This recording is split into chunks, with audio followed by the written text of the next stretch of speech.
ಇದೇ ಜಮೀನು ಏನಂಗೆ ಅದು ಅದನ್ನೇ ಇದು ಅವ ಮಾಡ್ಸೋದನ್ನೇ ಹೊಡಿಸಿ ನಮ್ಮ ಹೆಸ್ರಿಗೆ ಹಾಕ್ಸ್ಕೊಡಿ ಸರ್ ಇದು ಈ ಜಮೀನ ತಂದೆ ಬಯಲು ಮಾಡಿರೋದು ಇದು ನನಗೆ ಮಾಡಿಕೊಡಿ ಸ್ವಾಮಿ ಅತ್ತ ಹೋಗಿ ಕಾಲು ಹಿಡ್ದೀವಿನಿ ತಹಸೀಲ್ದಾರನಿಗೆ ಒಂದಪ್ಪ ಹಿಂಗೆ ಮಾಡಿ ಅಲ್ಲಿ ಸೊಟ್ಟಳ್ಳಿ ಆಡಿ ಇದೆ ಅಲ್ಲಿ ನನ್ನ ಸಾಯಿಸಿಬಿಡ್ತಿದ್ರು ಸರ್. ಯಾಕೆ?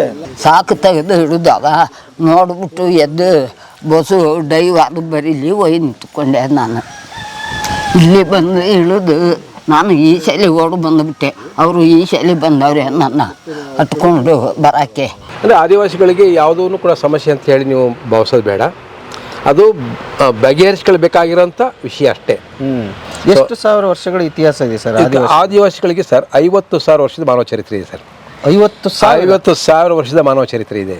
ಬರ್ರಿ ಬೀಗ್ರ ಊಟ ಮಾಡೋಣ. ಬಾಳ್ ಮಂದಾಗ್ಲಿ ತಗೋರಿ. ನಿಮ್ಮ ಬಾಯಾರಿಕೆಯಿಂದ ಹಂಗ ಆಗ್ಲೇವಾ?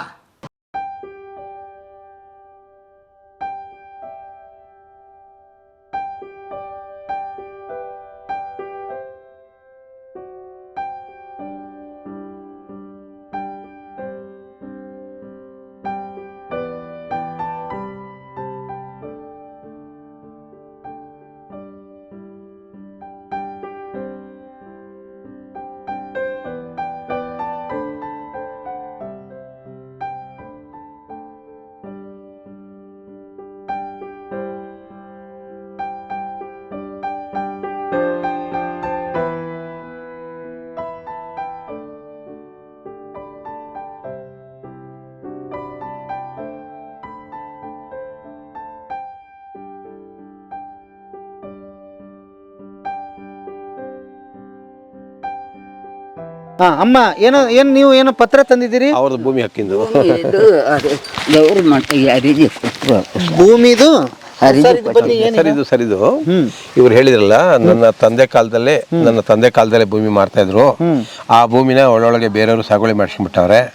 ಆ ಬೇರೆ ಭೂಮಿಗೆ ಬೇರೆಯವ್ರಿಗೆ ಮಾರೋದನ್ನ ಸಾಗುವಳಿ ಅವ್ರ ಹೆಸರಲ್ಲಿದೆ, ಭೂಮಿ ನಮ್ಮ ಹತ್ರ ಇದೆ. ಸೊ ಅದನ್ನೀಗ ಸಾಗುವಳಿ ಅವ್ರ ಹೆಸರಲ್ಲೇ ಇದೆ, ಅಂದ್ರೆ ಉತ್ತಾರ ಅವ್ರ ಹೆಸರು. ಮತ್ತೆ ಈಗ ಉತ್ತಾರ ಅವ್ರ ಹೆಸರಲ್ಲಿ ಇದ್ದ ಮೇಲೆ ಇವು ಏನಿದು ಸಾಗುವಳಿ ಇವರೇ ಮಾಡ್ತಿದ್ರು? ಅನುಭವ ಇವರೇ ಇದೆ 45 ವರ್ಷ. ನಾನು ಕಂಡಾಗ್ಲಿಂದಲೂ ಇವರೇ ಇದೆ. ಇವ್ರ ತಂದೆ ಕಾಲದಲ್ಲಿ ಮಾಡಿರೋದು. ಹೆಚ್ಚು ಕಡಿಮೆ ಕಾಡಿಂದ ಹೊರಗೆ ಹಾಕಿದಾಗ್ಲಿಂದಲೂ ಇವರು ಅದನ್ನ ಮಾಡ್ಕೊಂಡೇ ಬಂದಿದ್ದಾರೆ. ಈಗ ಉಳುವನೆ ಒಡೆಯ ಅಂತ ಬಂತಲ್ಲ ಕಾಯ್ದೆ, ಇದನ್ನ ರದ್ದು ಮಾಡಿಸ್ಬೇಕು. ಈಗ ಅದನ್ನ ಸಾಗುವಳಿ ರದ್ದು ಮಾಡಿಸಿ ಇವ್ರ ಹೆಸರು ಸಾಗುವಳಿ ಮಾಡಬೇಕು. ಈಗ ಅಸಿಸ್ಟೆಂಟ್ ಕಮಿಷನ್ ಅಪೀಲ್ ಹೋಗ್ಬೇಕು. ಈಗ ನಾವು ಒಬ್ಬರು ಲಾಯರ್ ಇಟ್ಟು ಅದಕ್ಕೆ ರೆಡಿಯಾಗಿ ಅಂತ ಹೇಳ್ತಿದ್ವಿ ಇವ್ರಿಗೆ. ಎಷ್ಟು ವರ್ಷದಿಂದ ಹೋರಾಟ ನಡೀತಾ ಇದೆ? ಇದು 40 ವರ್ಷ ಆಯ್ತು. ಅಲ್ಲಪ್ಪ, ಒಳಗೆ ಅಮ್ಮಂಗೆ ಈ ಜಮೀನು ಬರೋದು ಯಾವಾಗ, ಸುಖ ಪಡೋದು ಯಾವಾಗ, ಅದರಲ್ಲಿ ಅನ್ನ ತಿನ್ನೋದು ಯಾವಾಗ? ಈಗ ತಿಂತಾವ್ರೆ ಅದ್ರಲ್ಲಿ ಅನ್ನ. ಹಕ್ಕು ಹೆಸರಿ ಬರಬೇಕು. ಅಲ್ಲ, ಹಕ್ಕು ಬೇಕಲ್ಲ, ನಂದು ಅಂತ ಹೇಳಿ ಅನ್ನ ಬೇಕಲ್ಲ, ಹಕ್ಕಿನ ಅನ್ನ ಬೇಕಲ್ಲ. ರದ್ದು ಮಾಡಿ ನಮ್ಮ ಹೆಸರೇ ಮಾಡಿಕೊಡಿ ಅಂತ ಕೇಳೋದು ಸರ್ ನಾವು. ಈ ಹೋರಾಟ ಅದೇ 6 ಜನ ಇದ್ದಾರೆ ಈಗ. 11 ಎಕರೆ ಜಮೀನು ಬೇರೆ ಹೆಸರು ಮಾಡ್ಸ್ಕೊಂಡ್ಬಿಟ್ಟಾರ ಅವರು. ಇವ್ರು ಮಾಡ್ತಾರೆ ಭೂಮಿನ. ಅದನ್ನ ಇವ್ರು ಹೇಳ್ತಾರೆ, ಇವರಿಬ್ರು ಅದಕ್ಕೆ ಜೋಡಿ ಹೋರಾಟಕ್ಕೆ ಹೋರಾಟ ಮಾಡ್ತಿದ್ರಿ. ಅದಕ್ಕೆ ಲಾಯರ್ ಇಡಕ್ಕೆ ಈಗ ವ್ಯವಸ್ಥೆ ಮಾಡಬೇಕೀಗ. ಲಾಯರಿಗೆ ಕಾಯ್ದೆ ಕಾನೂನುಗಳ ಬಗ್ಗೆ ಅರಿವಿಲ್ಲ ಅಲ್ಲ, ಅದನ್ನು ತಿಳುವಳಿಕೆ ನಾವು ಮಾತಾಡಿ ಹೇಳಬೇಕು. ಲಾಯರ್ ಇಟ್ಟು ಅಸಿಸ್ಟೆಂಟ್ ಕಮಿಷನರ್ಗೆ ಅವರು ಪರವಾಗಿ ಅಪೀಲ್ ಹಾಕಿ ಆ ಸಾಗುವಳಿನ ರದ್ದು ಮಾಡಿ ನಮಗೆ ಸಾಗುವಳಿ ಕೊಡಿ ಅಂತ ಈಗಾಗಲೇ ಮಹಾಜರ್ ಮಾಡಿಸಿದ್ವಿ. ತಮ್ಮ ವಿಜಯ ಭಾಸ್ಕರ್ ಅವರು ಗಿಂತ ಮೊದಲು VP ಬಳಿಗಾರ ಅಂತ DC ಇದ್ರು. ಅವ್ರನ್ನ ಇಲ್ಲಿ ಕರ್ಕೊಬಂದು ಈ ಸ್ಪಾಟ್ ಎಲ್ಲ ತೋರಿಸಿ ಅವರೇ ಇದನ್ನ ಇವರೇ ಮಾಡ್ತಾ ಇದ್ದಾರೆ ಅಂದಮೇಲೆ ಇವ್ರ ಹೆಸರಿಗೆ RTC ಮಾಡಿ, ಆ ಹ್ಯಾಂಡ್ ರಿಟರ್ನ್ RTC ಇತ್ತಲ್ಲ ಇವ್ರ ಹೆಸರಿಗೆ RTC ಮಾಡಿಸಿದ್ರು. ಅಲ್ಲಿಂದ ದಾಖಲೆ ಶುರು ಆಯಿತು. ಆಮೇಲೆ ರೆವಿನ್ಯೂ ಅಥಾರಿಟಿ ಕರ್ಕೊಬಂದು ಇವರೇ ಭೂಮಿ ಮಾಡ್ತಾ ಇದ್ದಾರೆ ಎಷ್ಟು ವರ್ಷದಿಂದ ಅಂತೇಳಿ ದಾಖಲೆ ಆಗಿದೆ, ಮಹಾಜರಾಗಿದೆ. ಸೊ ಅದರಿಂದ ಅವನು ಜಮೀನ್ದಾರ ಏನು ಅವನ ಹೆಸರಿಗೆ ದಾಖಲೆ ಇಟ್ಕೊಂಡಲ್ಲ ಅವನಿಗೀಗ ಇವ್ರ ಮೇಲೆ ಬರೋಕ್ಕಾಗಲ್ಲ. ಈಗ ಅವ್ನು ಕೋರ್ಟ್ಗೆ ಹೋದ್ರು ಅವ್ನು ಸೋತೋಗ್ತಾನೆ.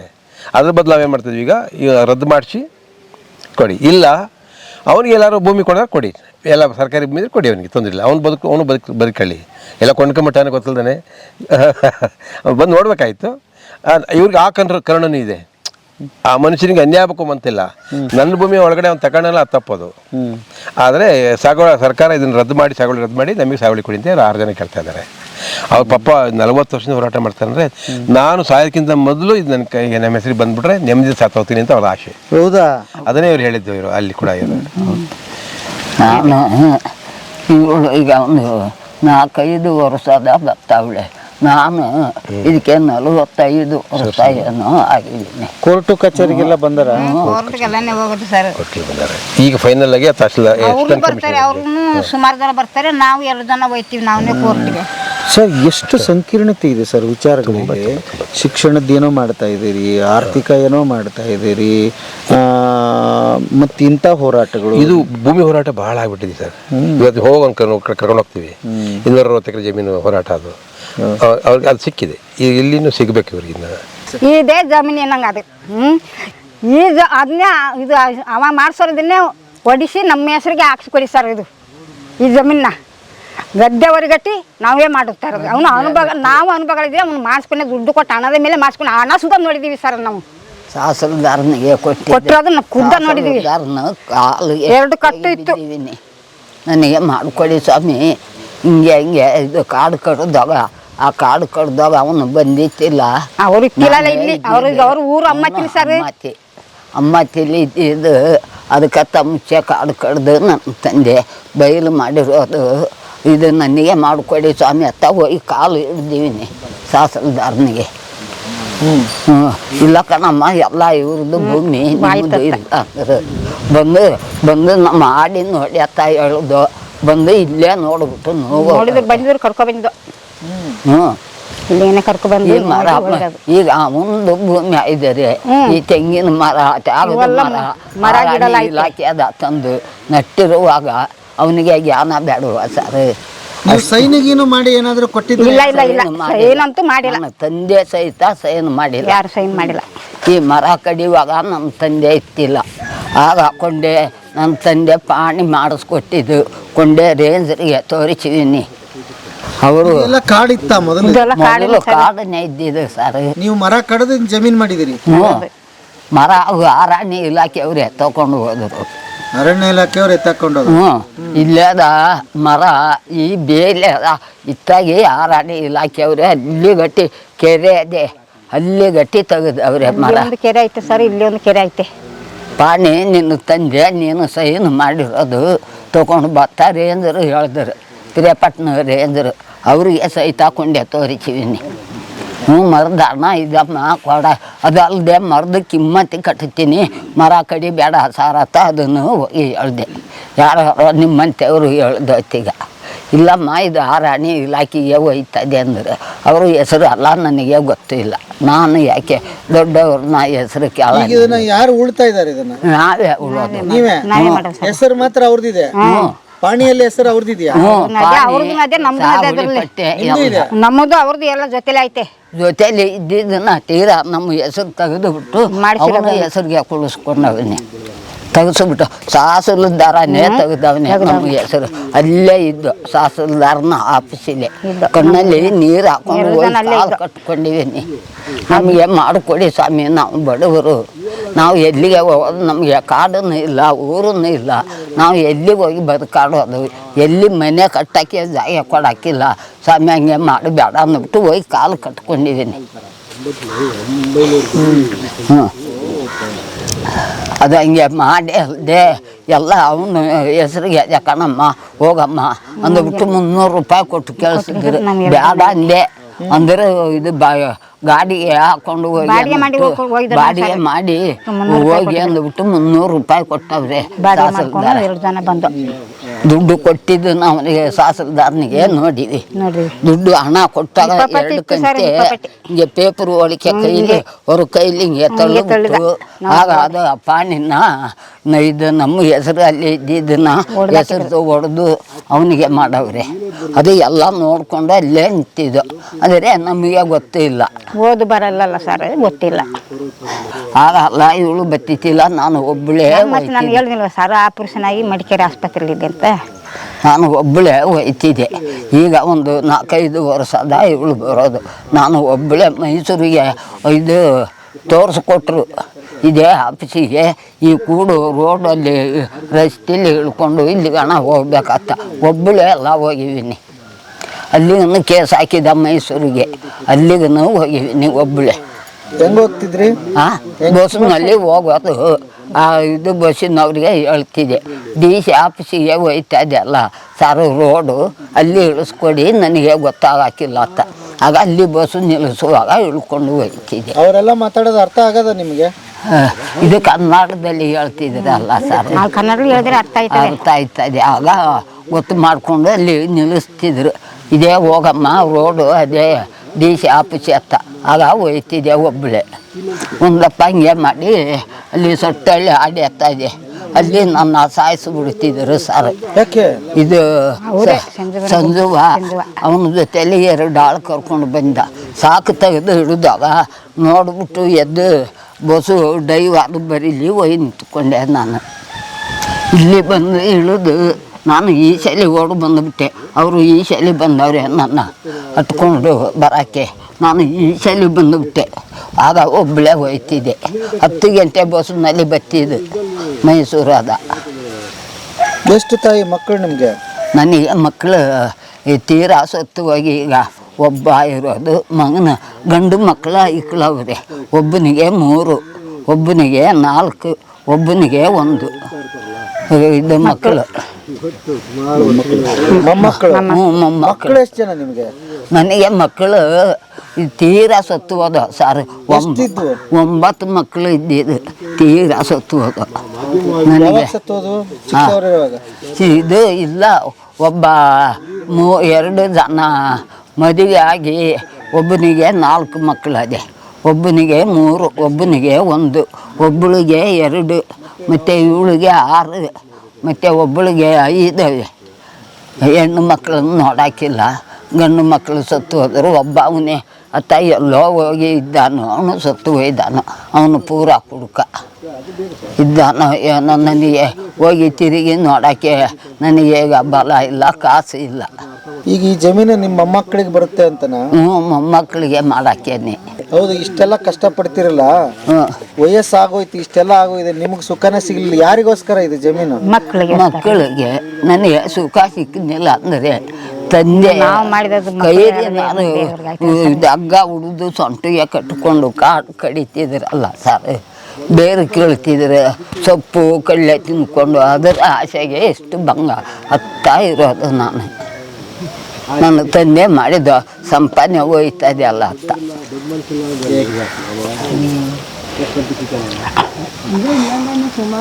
ಆಗ್ಲಿ ಅಮ್ಮ, ಅದು ಯಾವ ಕಾಲಕ್ಕೆ ಬರುತ್ತೋ ಏನು ಕತೆನೋ ಏನೋ ದೇವರು ಒಬ್ಬನಿಗೆ ಗೊತ್ತು. ಅದಕ್ಕೆ ಇದನ್ನ ನೀವು ಇರೋವರೆಗೆ ಬಂದ್ರೆ ಚಂದ. ಹಾಗಾದ್ರೆ ಅದನ್ನ ನಾನು ನೋಡ್ಬಿಟ್ಟ ತಾಯಿ ನನಗೆ ಸಿಕ್ಕಿಬಿಟ್ಟ ದಿವಸನೇ ನನ್ನ ಆತ್ಮ ಹೋಗ್ಲಿ ಸರ್. ಅಷ್ಟು ಭಂಗ ಆಗ್ತಾ ಇದೆ. ಹಂಗೇನೆ ನಮ್ಗೆ ಜನ್ಮಲ್ಲ ಹಂಗೇನೆ ಆಗೋದು. ಇಷ್ಟ ಸಿಕ್ಕಿಬಿಟ್ರೆ ಅಲ್ಲಮ್ಮ, ಈಗ ಆದ್ಮೇಲೆ ಜನ್ಮನಕ ಹೋದ್ರೆ ಏನ್ ಪ್ರಯೋಜನ? ಮತ್ತಿದು ಖುಷಿ ಯಾವಾಗ ಪಡೋದು? ಮಕ್ಳಿಗೆ ಆಯ್ತದೆ ಸರ್. ಖುಷಿ ಪಡಕ್ಕೆ ಆಗ್ತಾ ಇದೆ. ನಮ್ಮ ಮಕ್ಕಳಿಗೆ ನಮ್ಮ ಅವ್ವ ಅಪ್ಪ ಹಂಗೆ ಮಾಡಿದ್ರು ಸತ್ತು ಹೋದ್ರು. ನಮ್ಮ ತಾಯಿ ಎಲ್ಲ ತಂದ್ರೆ ನಮ್ಗೆ ಒಂದು ಹೆಸರು ಸಿಕ್ಕಿದೆ ಆಯ್ತು. ನಮ್ಮ ಅಜ್ಜಿ ಉಳಿಸಿ, ನಮ್ಮ ಅಜ್ಜನದು ಭೂಮಿ ಉಳಿಸಿ ಕೊಟ್ಟವಳೆ ಅತ್ತ ಒಂದು ಹೆಸರು ಆಗಲಿ ಅತ್ತ ಇಷ್ಟು ಭಂಗ ಆಗ್ತೀನಿ.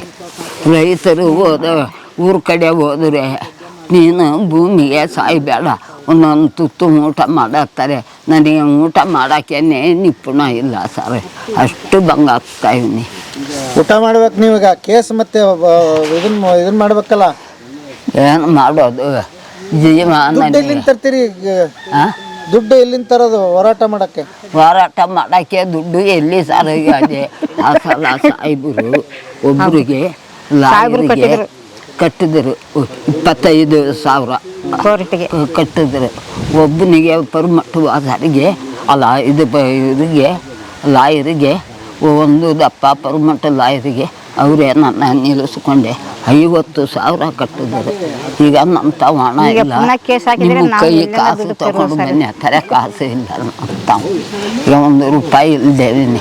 ಆ ವಯಸ್ಸಾಗ ಯಾರು ದುಡ್ಡು ಬಂದರೆ ಅವನು ಸುರು ಕಡೆ ಹೋಗೋದು ಅಂದರೆ ಇಲ್ಲ. ಆಗಲಿ ಅಮ್ಮ, ಬೇಗ ಬರಲಿ ನಿಮಗೆ. ನಿಮ್ಮ ಬಾಯಿ ಪುಣ್ಯದ ಸ್ವಾಮಿ ಬಂದುಬಿಟ್ರೆ ಇದು ನೀವು ದೂರ ಇದ್ಕೋತಿದ್ದೀರಿ ಅಂದರೆ ನಿಮ್ಮ ಪಾದ ಶರಣ ಮಾಡಿದ್ದಾರೆ ಮಾಡ್ಬಿಡಿ. ನೋಡಿ ಬೇಸು ಮಟ್ಟ ಮಾಡಿ ಮನೇನ ಕಟ್ಟಿಲ್ಲ ಇಲ್ಲಿ. ಅಷ್ಟು ನೋವು ಆಯ್ತದೆ ಸರ್. ನಮ್ದೇ ಇನ್ನೂ ಕಟ್ಟಿಲ್ಲ. ಅವನೇ ಟೈಮಲ್ಲಿ ಕಟ್ಟೋದು ಬೇಡ ಅಂತ. ಡೀಡ್ ಆಫೀಸ್ ಕ್ಯಾಂಪಸ್ಸು ಏನೀಗ ನಾವು ಟ್ರೈಬಲ್ ಏರಿಯಾದಲ್ಲಿ ಎಲ್ಲ ನೋಡ್ಕೊಂಡು ಬಂದ್ವಿ. ಆ ಸಮುದಾಯಕ್ಕೆ ನಾವು ಇಲ್ಲಿಂದ ಒಂದು ಧೈರ್ಯ ತುಂಬಿ ಕೆಲಸ ಮಾಡುವಂಥ, ತರಬೇತಿ ಕೊಡುವಂತಹ ಅವ್ರ ಕಷ್ಟಗಳಿಗೆ ಸ್ಪಂದಿಸುವಂಥ ಒಂದು ಕೇಂದ್ರ ಇದು. ಸೊ ಇಲ್ಲಿ 1 ಎಕರೆ 10 ಗುಂಟೆ ಜಾಗ ಇದೆ ನಮ್ಮದು. ಇಲ್ಲಿ ಸುಮಾರು 50 ಥರದ ಹರ್ಬಲ್ ಪ್ಲ್ಯಾಂಟ್ಸ್ ಇದೆ, ಬೇರೆ ಬೇರೆ ಥರದ್ದು. ನಾವು ಆದಿವಾಸಿಗಳಿಂದಲೇ ಅದು ಕಲ್ತದ್ದು, ಹಾಗಾಗಿ ಹರ್ಬಲ್ ಪ್ಲ್ಯಾಂಟ್ಸ್ ಇದೆ ಮತ್ತು 50 ಥರದ ಬೇರೆ ಬೇರೆ ಮರಗಳಿದ್ದಾವೆ. ಡೀಡ್ ಅಂದರೆ ಏನು ಸರ್? ಡೀಡ್ ಅಂದರೆ ಡೆವಲಪ್ಮೆಂಟ್ ಥ್ರೂ ಎಜುಕೇಷನ್, ಶಿಕ್ಷಣ ಮುಖೇನ ಪ್ರಗತಿ ಅಂತ. ಅಂದರೆ ಶಿಕ್ಷಣ ಮುಖೇನ ಪ್ರಗತಿ. ಯಾರೇ ಒಬ್ಬ ವಿದ್ಯಾವಂತ ಆದ್ರೂ ಅದ್ರ ವಿದ್ಯೆ ಉಪಯೋಗ ಬರಬೇಕು ಅಂತ ಅಂದರೆ ಆ್ಯಕ್ಷನಲ್ಲಿ ತೊಡಗಬೇಕು, ಕ್ರಿಯೆಯಲ್ಲಿ ತೊಡಗಬೇಕು. ಕ್ರಿಯೆ ಇಲ್ಲದೆ ಹೋದರೆ ಬದಲಾವಣೆ ಬರಲ್ಲ. ಓಕೆ, ತಿಳುವಳಿಕೆ ಇರ್ಬೋದು, ಜ್ಞಾನವರ್ಧನೆ ಆಗಿರ್ಬೋದು, ಕ್ರಿಯೆಯಲ್ಲಿ ತೊಡಗಿದವರು ನೀವು ಬದಲಾವಣೆ ಬರಲ್ಲ. So only work can bring change. ಆ ನಂಬಿಕೆಯಲ್ಲಿ ಪ್ರತಿಯೊಬ್ಬ ವ್ಯಕ್ತಿಯು ಕೂಡ ಶಿಕ್ಷಣ ಪಡೆದು ಆ ಜ್ಞಾನವನ್ನು ತನ್ನ ಕೆಲಸಕ್ಕೆ ಬಳಸಬೇಕು ಅನ್ನೋದು ನಮ್ಮ ನಂಬಿಕೆ. ಓಕೆ, ಈ ಸಂಸ್ಥೆ ಯಾವಾಗ ಉದ್ಭವ ಆಯಿತು? 1980ನೇ ಇಸ್ವಿ ಸೆಪ್ಟೆಂಬರ್ 1ನೇ ತಾರೀಕು ಪ್ರಾರಂಭ ಆಯಿತು. 80ನೇ ಇಸ್ವಿ ಪ್ರಾರಂಭ ಆಯಿತು. ಓಕೆ, 44 ವರ್ಷ ಆಯಿತು. ಓಕೆ, ಅದಕ್ಕಿಂತ ಮೊದಲು ಒಂದು ಕಲ್ಕತ್ತಾ ಬೇಸ್ಡ್ ಸಂಸ್ಥೆ BIM ಇಂಡಿಯಾ ಅಂತ ಇಲ್ಲಿ ಹಾಕೊಂಡಿದ್ದೀವಿ ಬೋರ್ಡ್ ನಮ್ಮದು ಇನ್ನೂ. BIM India, brothers to all men India ಅಂತ ಹೇಳಿ ಒಂದು ಫ್ರೆಂಚ್ ಆರ್ಗನೈಸೇಷನ್ ಕಲ್ಕತ್ತಲ್ಲಿ ಕೆಲಸ ಮಾಡ್ತಾ ಇತ್ತು. ಅದೇ ಗಾರ್ಡನ್ ರೀಚ್ ಏರಿಯಾದಲ್ಲಿ ನಮ್ಮ ಮದರ್ ತೆರೇಸಾ ಕೆಲಸ ಮಾಡ್ತಾರಲ್ಲ ಆ ಏರಿಯಾದಲ್ಲಿ. ಅಲ್ಲಿಂದ ಇಲ್ಲಿಗೆ ಟ್ರೈಬಲ್ ಏರಿಯಾಕ್ಕೆ ನಮ್ಮ ಡಾಕ್ಟರ್ ಜರಿ ಪೈಸೆ ಅಂತ ಅವರೊಟ್ಟಿಗೆ ಕೆಲಸ ಮಾಡ್ತಾಯಿದ್ರು, ಮಂಗಳೂರು ಕಡೆಯವರು. ಅವರು ಇಲ್ಲಿ ಈ ಏರಿಯಾದಲ್ಲಿ ಕೆಲಸ ಮಾಡ್ಕೊಂತೇಳಿ ಇಲ್ಲಿಗೆ ಬಂದರು. ಇಲ್ಲಿ ಬಂದ ಮೇಲೆ ಈ 77 ಅಕ್ಟೋಬರಲ್ಲಿ ಬಂದವರು ಒಂದೊಂದು ವರ್ಷ ಕೆಲಸ ಮಾಡಿಲ್ಲಿ. ಆಮೇಲೆ ನಾವು ಬಂದು ಸೇರಿದೆ ಇಲ್ಲಿ ಆ ಸಂಸ್ಥೆಗೆ.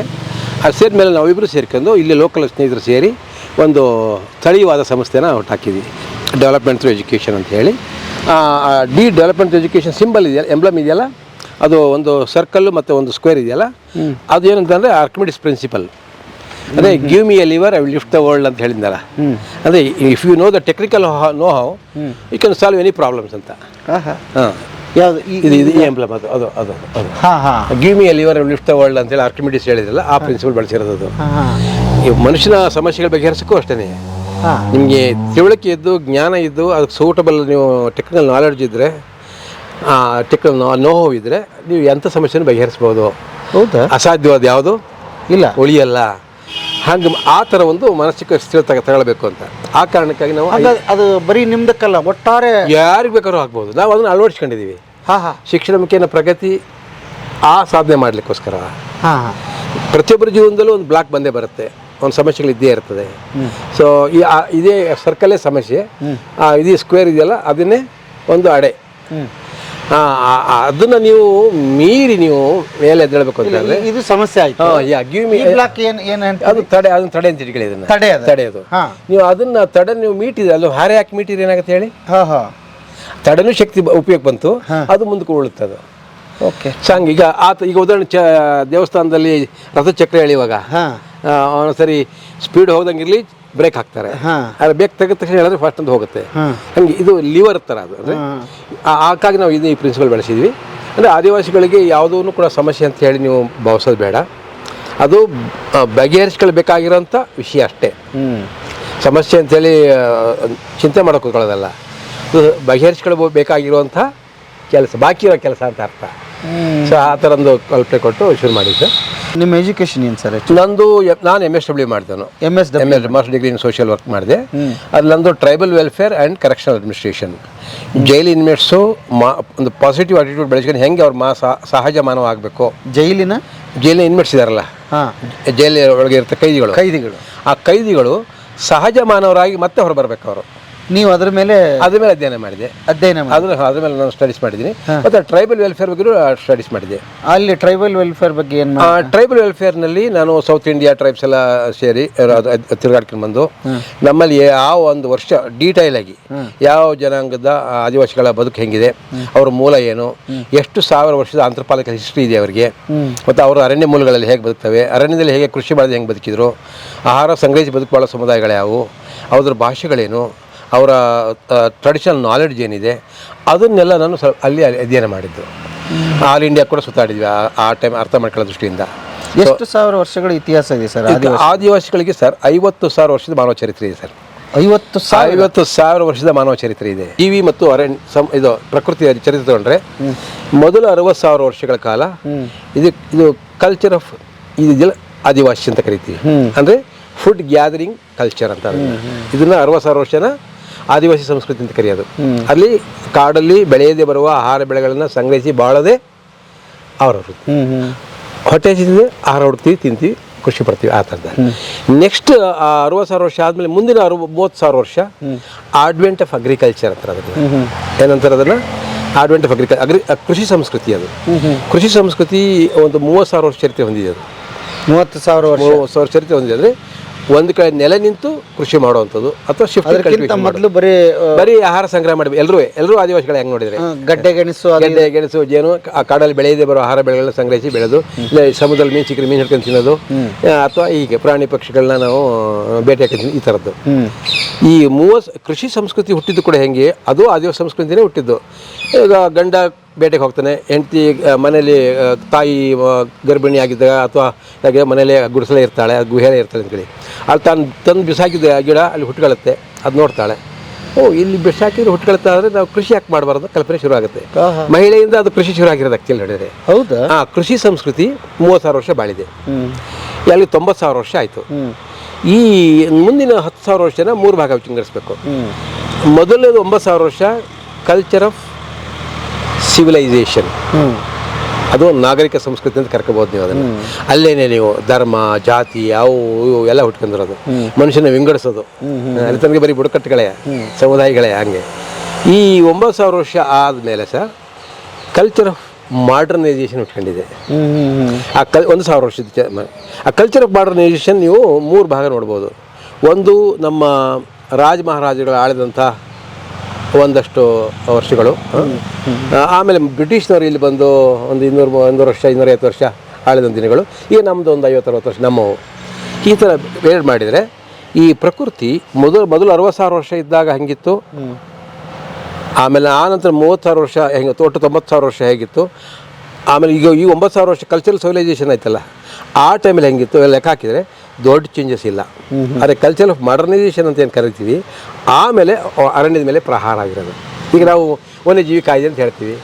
ಈ 1,00,000 ವರ್ಷದ ಚರಿತ್ರೆಯಲ್ಲಿ ನೀವು ಈ ಕೇವಲ 1,000 ವರ್ಷದಿಂದ ಈಚೆಗೆ ಈ ಗಡ್ಬಡ್ಗಳು, ಅಂದರೆ ಈ ಅವಾಂತರಗಳು, ಗಡ್ಬಡ್ ಅಂದರೆ ಧಾರವಾಡ ಭಾಷೆಯಲ್ಲಿ, ಮಂಗಳೂರು ಭಾಷೆಯಲ್ಲಿ ಗೊತ್ತಲ್ವ, ಮಿಕ್ಸ್ ಹೊಡೆಯೋದಂಗೆ. ಈ ಥರ ಪ್ರಾಣಿ ಬೇರೆ ಮಾಡಬೇಕು, ಅರಣ್ಯದಿಂದ ಬದಲು ಮಾಡಬೇಕು, ಆ ಕಥೆಗಳು ಶುರು ಮಾಡಿರೋದು. ಆದರೆ ಪ್ರಕೃತಿಯ ಒಡನಾಟ ಪ್ರತಿ ಜೀವಿಗೂ ಬೇಕು. ಪ್ರಕೃತಿ ಒಡನಾಟದಲ್ಲಿ ಪ್ರತಿ ಜೀವಿಯೂ ಬೇಕು, ಅದು ಆರೋಗ್ಯನೂ ಚೆನ್ನಾಗಿರುತ್ತೆ. ಉದಾಹರಣೆ ಕೊರೋನಾ ಟೈಮಲ್ಲಿ ನಮ್ಮ ಆದಿವಾಸಿಗಳಿಗೆ ಟೆಸ್ಟ್ ಮಾಡಿದರೆ ಅವ್ರ ಆಕ್ಸಿಜನ್ ಲೆವೆಲ್ ಬ್ಲಡ್ಡಲ್ಲಿ 98-99 ಇರ್ತಿತ್ತು. ಇದೇ ನಾವು ಟೌನ್ದವ್ರು ಮಾಡಿದರೆ 84-85 ಬರ್ತಿತ್ತು.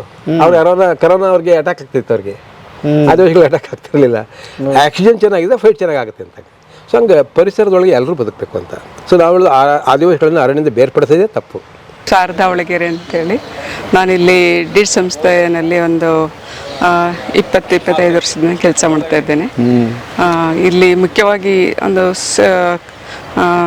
ಸಮುದಾಯದ ಒಡೆತನದಲ್ಲಿ ಶಿಕ್ಷಣ ಆ ಕಾರ್ಯಕ್ರಮದಲ್ಲಿ ನಾನು ಕೆಲಸ ಮಾಡೋದಕ್ಕೆ ಅಂತೇಳಿ ಇಲ್ಲಿ ಬಂದೆ ನಾನು. ಸೊ ಅಲ್ಲಿಂದ ಇಲ್ಲಿವರೆಗೆ ಶಿಕ್ಷಣಕ್ಕೆ ಸಂಬಂಧಪಟ್ಟಂಗೆ ಮಹಿಳೆಯರ ಆರೋಗ್ಯ, ಅವರ ಸಾಮಾಜಿಕ ತಿಳುವಳಿಕೆ ಇಂಥ ವಿಚಾರಗಳಿಗೆ ಸಂಬಂಧಪಟ್ಟಂಗೆ ಕೆಲಸ ಮಾಡ್ತಾ ಇದ್ದೇನೆ. ನಾನು ಡೀಡ್ನಲ್ಲಿ ಇಲ್ಲಿ ಹೆಚ್ಚಾಗಿ ಆಫೀಸಿನ ಕೆಲಸಗಳನ್ನು ನೋಡ್ಕೊಳ್ತೇನೆ. ಹೀಗೆ ಕೆಲಸ ಮಾಡ್ತಾ ಇದ್ದೇನೆ. ತುಂಬ ಮಿನಿಮಮ್ ವೇಜಸಲ್ಲಿ ಕೆಲಸ ಮಾಡ್ತಾರೆ ನಮ್ಮವರು ಅಂತ ಹೇಳ್ತಿದ್ರು ಸರ್. ಹೇಗೆ ಅಷ್ಟು ಸ್ಯಾಕ್ರಿಫೈಸ್ ಮಾಡೋಕ್ಕೆ ಸಾಧ್ಯ? ಅಂದರೆ ನನಗೊಂದು ಇತ್ತು, ಓದಿದ ನಂತರ ನಾನು ಏನಾದರೂ ಕೆಲಸ ಮಾಡಬೇಕು ಸಮಾಜಕ್ಕಾಗಿ ಅಂಥೇಳಿ. ಅಂದರೆ ಹಣಕ್ಕಾಗಿ ದುಡಿಬೇಕು ಅಂತಲ್ಲ, ಹೆಸರಿಗಾಗಿ ದುಡಿಬೇಕು ಅಂತಲ್ಲ, ನನ್ನ ದುಡಿಯೋಂಥ ವಯಸ್ಸಿನಲ್ಲಿ ಏನಾದ್ರು ಒಂದು ನನ್ನ ಕೈಲಾದನ್ನು ಮಾಡಬೇಕು, ಬಡ ಜನರಿಗೆ ಮಾಡಬೇಕು, ಒಂದು ಅಳಿಲು ಸೇವೆಯನ್ನು ಮಾಡಬೇಕು, ಸುಮ್ಮನೆ ಮನೇಲಿ ಕೂರಬಾರ್ದು ಅನ್ನೋದು ನನ್ನದು ಒಂದು ಉದ್ದೇಶ ಇತ್ತು. ಸೊ ಅದಕ್ಕಾಗಿ ಇಲ್ಲಿ ಒಂದು ಶಿಕ್ಷಣ ಕಾರ್ಯಕ್ರಮ ಬಂತು ಈ ಸಂಸ್ಥೆಗೆ. ಆ ಸಮಯದಲ್ಲಿ ನಾನು ಇಲ್ಲಿ ಕೆಲಸ ಮಾಡೋದಕ್ಕೆ ಬಂದೆ. ಸೊ ಆನಂತರ ಇಲ್ಲಿ ಎಲ್ಲ ಕಂಪ್ಯೂಟರ್ ಆಪ್ರೇಟ್ ಮಾಡೋವಂಥ ವರ್ಕ್ಗಳು, ಆಫೀಸ್ ನೋಡ್ಕೊಳ್ಳೋಂಥದ್ದು, ಕಾರ್ಯಕ್ರಮಗಳಾದಾಗ ಅದನ್ನು ಮ್ಯಾನೇಜ್ಮೆಂಟ್ ನೋಡ್ಕೊಳ್ಳೋಂಥದ್ದು, ಇಂಥ ಕೆಲಸಗಳಿಗೆ ಸಂಬಂಧಪಟ್ಟಂಗೆ ನಾನು ಕೆಲಸ ಮಾಡ್ತಾ ಬಂದೆ. ಹಾಗೆ ಆಡಿಗಳಲ್ಲೂ ನಾನು ತುಂಬ ಸುತ್ತಾಡಿದ್ದೀನಿ ಎಲ್ಲ ಕಡೆನೂ. ಇದು ಮಾನಂದವಾಡಿ, ಕಾಕನಕೋಟೆ, ಹುಣಸೂರು ತಾಲೂಕಿನ ಆಡೆಗಳಲ್ಲಿ ಜನರೊಟ್ಟಿಗೆ ಭಾಗವಹಿಸೋಂಥದ್ದು, ಅವರ ಕಷ್ಟ ಸುಖಗಳನ್ನು ತಿಳ್ಕೊಳ್ಳೋಂಥದ್ದು, ಅವರ ಮಕ್ಕಳ ಶಿಕ್ಷಣಕ್ಕೆ ಅಭಿವೃದ್ಧಿಗೆ ಸಂಬಂಧಪಟ್ಟಾಗೆ ಕೆಲಸ ಮಾಡೋವಂಥದ್ದು, ಇಂಥ ವಿಚಾರಗಳಿಗೆ ಸಂಬಂಧಪಟ್ಟಂಗೆ ನಾನು ಕೆಲಸನ ಮಾಡ್ತಾ ಬಂದೆ. ಓಕೆ, ಏನು ಎಜುಕೇಷನ್ ನಿಮ್ಮದು? ನಾನು ಸೋಷಿಯಾಲಜಿ MA ಮಾಡಿದ್ದೀನಿ, ಜರ್ನಲಿಸಮ್ ಡಿಪ್ಲೊಮಾ ಮಾಡಿದ್ದೀನಿ. ಓಕೆ. ಸೊ ಹೀಗೆ ಇಷ್ಟು ಓದ್ಕೊಂಡಿದ್ದೀನಿ. ಏನನ್ಸುತ್ತೆ, ಭವಿಷ್ಯ ಇದೆಯಾ ಅನ್ಸುತ್ತಾ? ಏನೋ ಒಂದು ಆತ್ಮಸ್ಥೈರ್ಯ ಬಂದಿದೆಯಾ ಇಷ್ಟು ಹೋರಾಟಗಳಲ್ಲಿ? ಬಂದಿದೆ, ಆದರೆ ಸರ್ಕಾರ ಈ ವಿಚಾರಕ್ಕೆ ಸ್ಪಂದಿಸಬೇಕು, ಇಲ್ಲಾಂದ್ರೆ ಕಷ್ಟ. ಆದರೆ ಸ್ಪಂದಿಸೋ ತನಕ ಬಿಡಬಾರ್ದು ಅನ್ನೋದು ಒಂದು ಮನಸ್ಸಲ್ಲಿದೆ. ಸೊ ಅದಕ್ಕೆ ಬೆಂಬಲವಾಗಿ ನಾವು ನಿಂತು ಕೈ ಜೋಡಿಸ್ಬೇಕು ಅನ್ನೋದು ನಮ್ಮ ಆಸೆ. ಎಷ್ಟಿದೆ ಸರ್ ಇದು? 1 ಎಕರೆ 10 ಗುಂಟೆ ಇದೆ. ಏನೇನಿದೆ ಇದು ಈಗ ಟೋಟಲ್? ಇಲ್ಲಿ ಇದು ಅಡ್ಮಿನಿಸ್ಟ್ರೇಟಿವ್ ಬ್ಲಾಕು ಪ್ಲಸ್ ಸ್ಕೂಲು, ಆದಿವಾಸಿ ಮಕ್ಕಳಿಗೆ ಅಥವಾ ಇವರಿಗೇನೋ ಚೈಲ್ಡ್ ಲೇಬರ್ಸ್ಗೆ ಮಾಡ್ತೀವಿ ಸ್ಕೂಲ್ ಇದು, ಮತ್ತು ಮೀಟಿಂಗ್ ಹಾಲ್ ಇದೆಲ್ಲ. ಅದು ಟ್ರೈನಿಂಗ್ ಬ್ಲಾಕ್, ಅದು ವಿಶೇಷವಾಗಿ ಅಂದರೆ ನಾವು ಸ್ಕಿಲ್ ಟ್ರೈನಿಂಗ್ ಮಾಡೋಕ್ಕೆ ಮಾಡಿದ್ವಿ. ಡ್ರೈವಿಂಗು, ಕಂಪ್ಯೂಟರು, ಮತ್ತು ಟೈಲರಿಂಗು, ಮತ್ತು ಈ ಹೋಟೆಲ್ ಮ್ಯಾನೇಜ್ಮೆಂಟ್ಗೆ ಮಕ್ಕಳ ಆಯ್ಕೆ ಮಾಡಿ ಕಳಿಸೋದು. ಓಕೆ. ಆ ಥರ. ಹಾಂ, ಅಂದರೆ ಏನು ನೀವೇ ಅವರಿಗೆ ಟ್ರೈನ್? ನಾವೇ ದಾನಿಗಳನ್ನ ಹುಡುಕಿ ನಾವು ರಿಸೋರ್ಸ್ ಪರ್ಸನ್ಸ್ ಕರೆಸಿ ಟ್ರೈನಿಂಗ್ ಕೊಡೋದು ಅವರಿಗೆ. ಆಮೇಲೆ ಅವ್ರನ್ನ ಪ್ಲೇಸ್ಮೆಂಟ್ ಮಾಡೋದು. ಈಗ ಡ್ರೈವಿಂಗ್ ಎಲ್ಲ ಈಗ ನೋಡಿ, ನಾವು ಹಾಡಿಲ್ ನೋಡಿದ್ರಿ ನೀವು, ತುಂಬಾ ಜನ ಇದು ಕತ್ತಾರೆ ಈಗ ಡ್ರೈವಿಂಗ್. ನಾವು ಸುಮಾರು 160 ಜನ ತಯಾರು ಮಾಡಿದ್ವಿ ಅವ್ರನ್ನ, ಡ್ರೈವರ್ಗಳು, ನಮ್ಮ ಆದಿವಾಸಿಗಳ ಮಕ್ಕಳನ್ನ. ಅಂದ್ರೆ ಅವ್ರಿಗೆ ಆಧುನಿಕ ಜಗತ್ತಿನ ಏನು ಬರ್ತಾ ಇರಲಿಲ್ಲ ಅವ್ರಿಗೆ? ಇಲ್ಲ, ಅವ್ರ ಮರ ಹತ್ತ ಚೆನ್ನಾಗಿ ಗೊತ್ತಿತ್ತು, ಮರ ಹತ್ತೋದು ಗೊತ್ತಿತ್ತು, ಚೆನ್ನಾಗಿ ಮರ ಕಪಾತ್ ಮಾಡೋದು ಗೊತ್ತಿತ್ತು.